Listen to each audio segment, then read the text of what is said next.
하나님의 말씀은 마태복음 제15장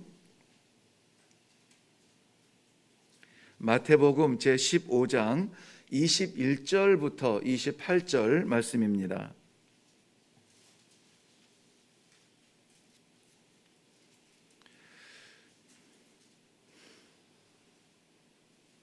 찾으셨으면 우리 같이 한 목소리로 읽도록 하겠습니다. 시작. 예수께서 거기서 나가사 두로와 시돈 지방으로 들어가시니 가나안 여자 하나가 그 지경에서 나와서 소리질러 이르되 주 다윗의 자손이여 나를 불쌍히 여기소서 내 딸이 흉악하게 귀신 들렸나이다 하되 예수는 한 말씀도 대답하지 아니하시니 제자들이 와서 청하여 말하되 그 여자가 우리 뒤에서 소리를 지르오니 그를 보내소서. 예수께서 대답하여 이르시되 나는 이스라엘 집에 잃어버린 양 외에는 다른 데로 보내심을 받지 아니하였노라 하시니 여자가 와서 예수께 절하며 이르되 주여 저를 도우소서. 대답하여 이르시되 자녀의 떡을 취하여 개들에게 던짐이 마땅하지 아니하니라. 여자가 이르되 주여 올소이다마는 개들도 제 주인의 상에서 떨어지는 부스러기를 먹나이다 하니 이에 예수께서 대답하여 이르시되 여자여 내 믿음이 크도다 내 소원대로 되리라 하시니 그 때로부터 그의 딸이 나으니라. 아멘. 아멘. 오늘 마태복음 15장은 크게 보면은 세 부분으로 구성이 되어 있습니다. 1절부터 20절까지는 예루살렘 중심으로 해서 일어난 일입니다. 예루살렘에서 바리새인들과 서기관들이 예수님의 제자들이 장로들의 전통을 지키지 않는 것, 구체적으로 드러낸 것은 음식을 먹을 때 손을 씻지 않는 것을 지적하면서 어찌하여 전통을 지키지 않음으로 인하여서 거룩한 백성으로 구별하신 하나님의 뜻을 거스리느냐, 이렇게 따지면서 예수님께 나오는 그러한 장면에서 예수님이 그들에게 대답하는 그러한 모습이 20절까지 내용에 있습니다. 그리고 오늘 본문은 21절부터 28절까지 이방 땅 두로와 시돈에서 가나안 여인과의 만남의 이야기입니다. 그리고 29절부터 마지막 39절까지는 다시 갈릴리로 돌아오셔서 사역하시되 백성들을 치유하여 주시고 또 7병2여로 4,000명을 먹이시고 7 광주리를 남기신 이야기가 오늘 15장에 담겨져 있습니다. 오늘 말씀 가운데에는 오늘 21절부터 28절 말씀을 작년 21년 10월 24일 주일 설교 본문으로 제가 말씀을 묵상한 적이 있더라고요. 그래서 가능하면 그 앞부분이나 뒷부분을 묵상하려고 했는데 도저히 이 여인에 대한 마음이 떠나질 않아요. 그래서 방향도 다르고 내용도 다릅니다만은 오늘 이 새벽에 21절부터 28절까지의 내용에 가나안 여인의 믿음을 중심으로 하여서 함께 묵상할 때에 우리에게도 표현할 수 없는 아픈 가시 같은 그러한 문제들이 있거든 오늘 예수님 나의 왕 나의 주를 만남으로 말미암아 해결되어지는 놀라운 그러한 기적의 하루가 될 수 있기를 바랍니다. 그 마음으로 우리 말씀을 좀 나누려고 합니다. 먼저는 예루살렘에 있는 바리새인들과 서기관들이라고 등장한다고 했습니다. 예루살렘은 이스라엘 백성들의 심장입니다. 그리고 다윗성이며 시온성이고 거기에는 하나님의 성전이 있습니다. 게다가 바리새인들과 서기관들은 유대인들에게 있어서 종교적이며 사회적인 정신적인 그러한 지도자들입니다. 그렇기 때문에 이스라엘 백성의 혈통적인 모든 사람들은 예루살렘의 중요성, 바리새인들과 서기관들의 거룩성, 여기에 말을 붙일 사람은 없을 것입니다. 그런데 예수님의 표현은 달라요. 예수님은 뭐라고 평가하셨냐면 7절 말씀 보면은 외식하는 자들아 그랬습니다.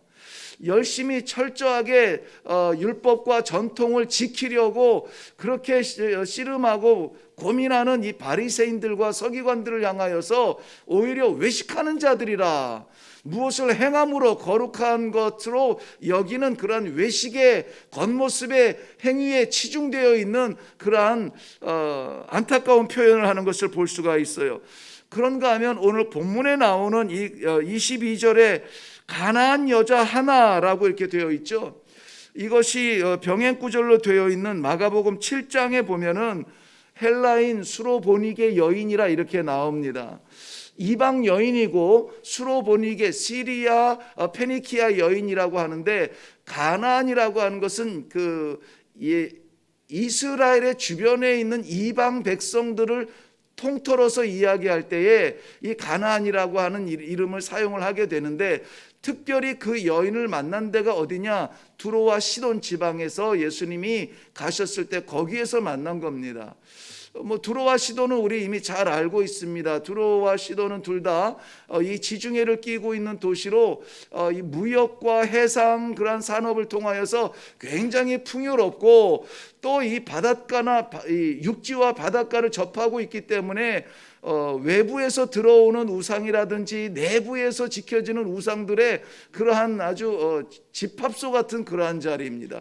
풍요와 우상과 윤리적 타락과 모든 것들이 이방의 하나님을 알지 못하는 백성의 망가지고 부패한 삶을 이야기할 때에 두로와 시돈을 이야기하는데, 특별히 우리가 이스라엘 왕 아합 왕이 이 주변 나라들과의 평안 정책을 위하여서 정략 결혼할 때에 이 이세벨이라고 하는 여인을 아내로 맞이하게 되는데, 그 이세벨이라고 하는 여인의 아버지가 누구냐? 바로 오늘 그 시돈 땅 엣발이라고 하는 왕의 딸이 이세벨이었습니다. 이세벨 한 여인이 들어옴으로 말미암아 이 한 여인의 등장으로 이스라엘의 전국이 우상화되어지는 그러한 사실을 우리는 구약 성경을 통하여서 이미 잘 알고 있습니다.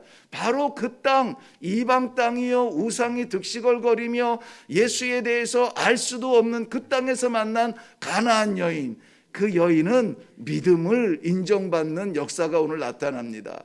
이 극단의 이 비교가 참 재밌지 않습니까?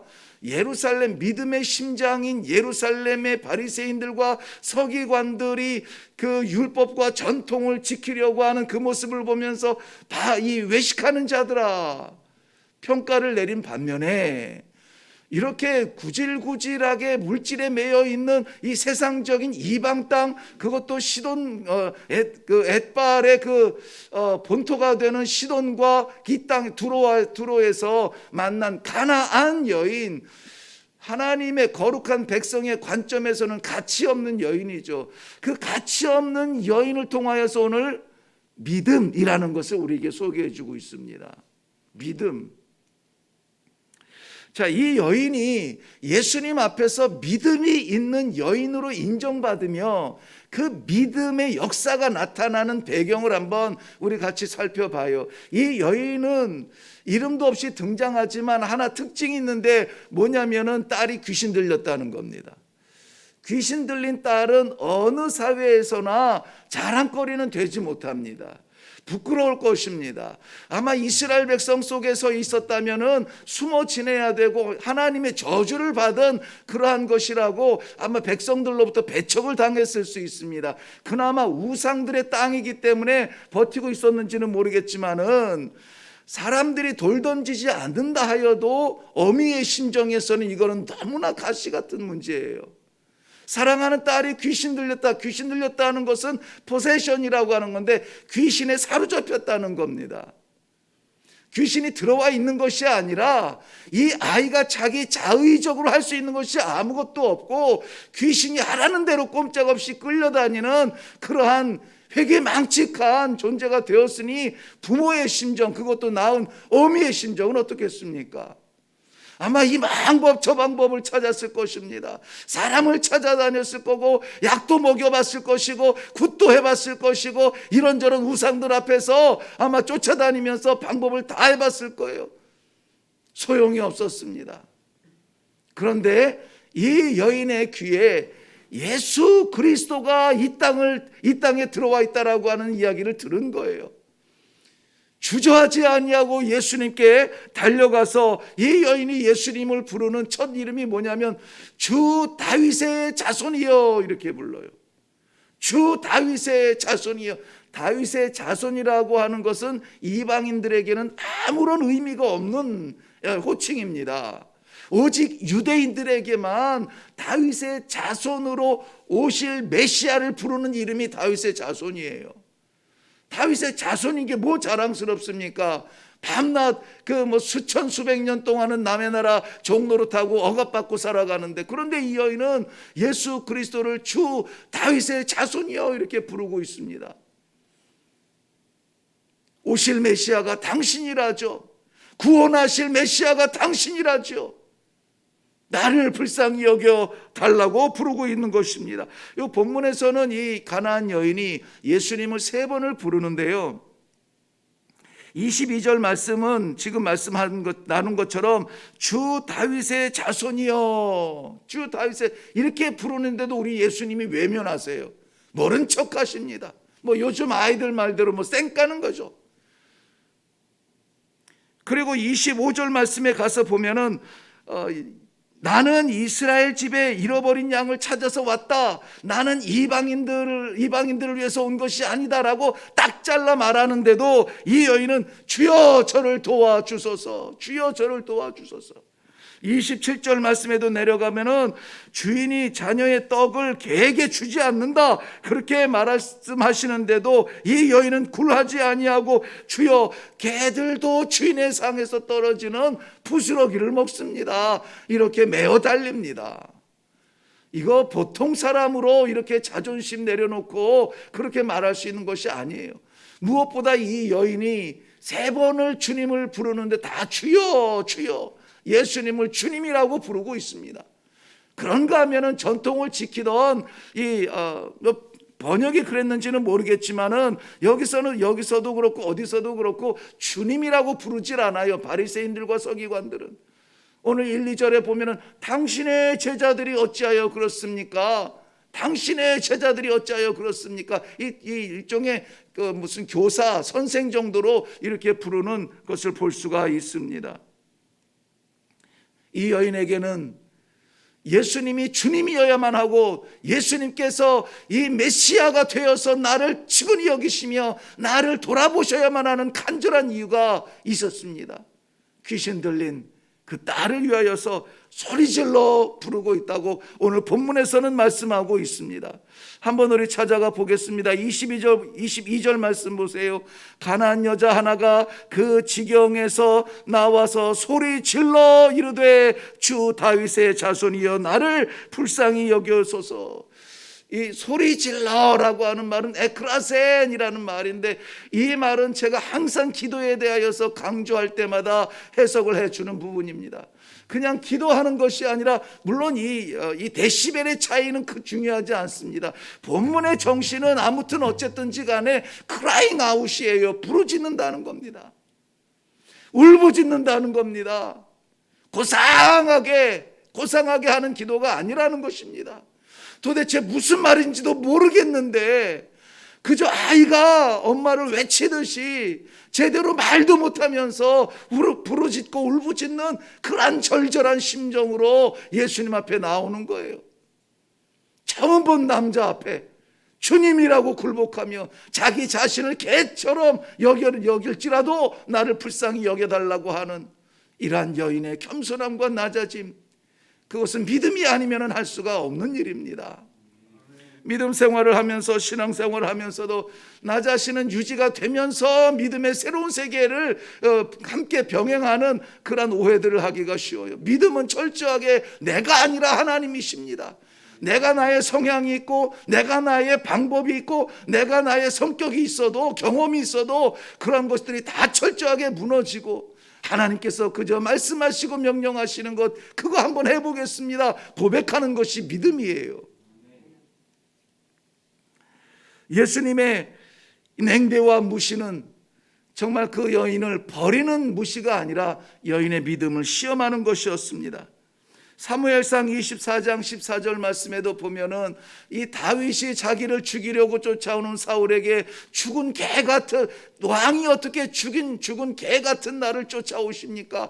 자신을 한없이 낮출 때 자신을 개같이 이렇게 표현하고 있는데 이 여인이 예수님께서 이 이방 땅에 이런 자녀의 떡을 개에게 주는 일이 없다고 하는데 내가 개일지라도 불쌍히 여겨달라고. 맞습니다. 나는 개입니다. 그런데 개도 주인의 상에서 떨어지는 부스러기를 먹습니다. 우리 하나님 앞에서 이런 겸손함을 보일 수 있나요?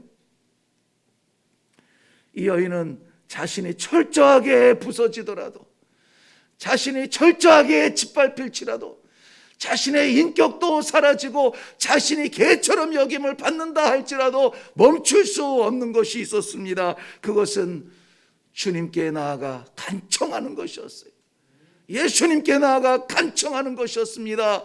그리고 이 믿음의 이 여인은 그 소원을 이루게 되는 것입니다.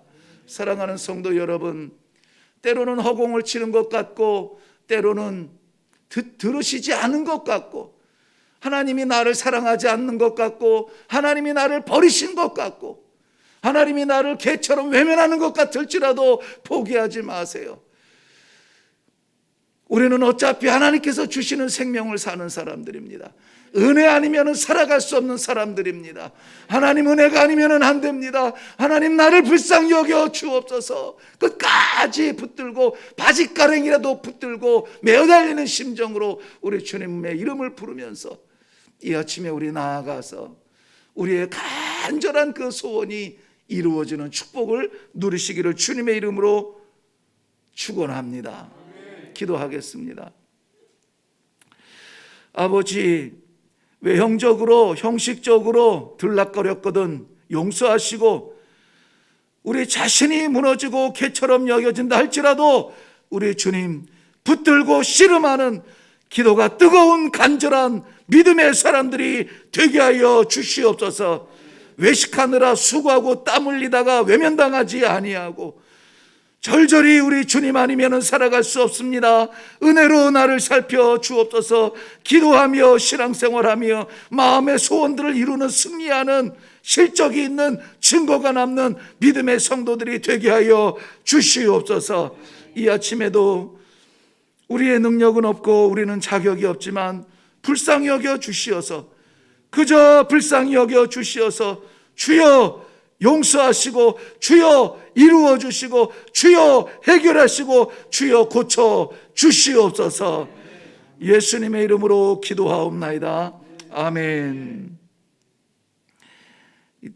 대조적인 예루살렘과 이방 땅 그리고 대표적인 바리새인과 서기관 그리고 이방 여인의 모습은 참 우리로 많은 것을 생각하게 합니다.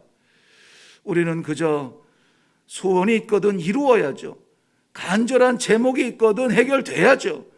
그것을 위하여서 우리는 형식이 아니라 정말 중심에서 자신이 겸손하게 추락할지라도 예수님을 떠나지 아니하는 끝까지 예수님 앞에 나아가서 삼중적으로 주님이라고 부르는 이 간절함을 가지고 오늘도 주님 앞에 나아가서 기도하시기를 바랍니다. 주님 불쌍히 여겨 주옵소서. 주님 불쌍히 여겨 주옵소서. 주님 고쳐주시고 살려주시고 해결하여 주시고 주님밖에 없어 주님 앞에 올라왔습니다. 우리 주님과 함께 깊은 기도의 교제가 있으시고 또 하나님께서 마음속에 허락하여 주시는 이런저런 사명적 기도를 잊지 마시고 우리 충분하게 기도하시고 내려갈 수 있기를 바랍니다. 우리 다 같이 기도하겠습니다.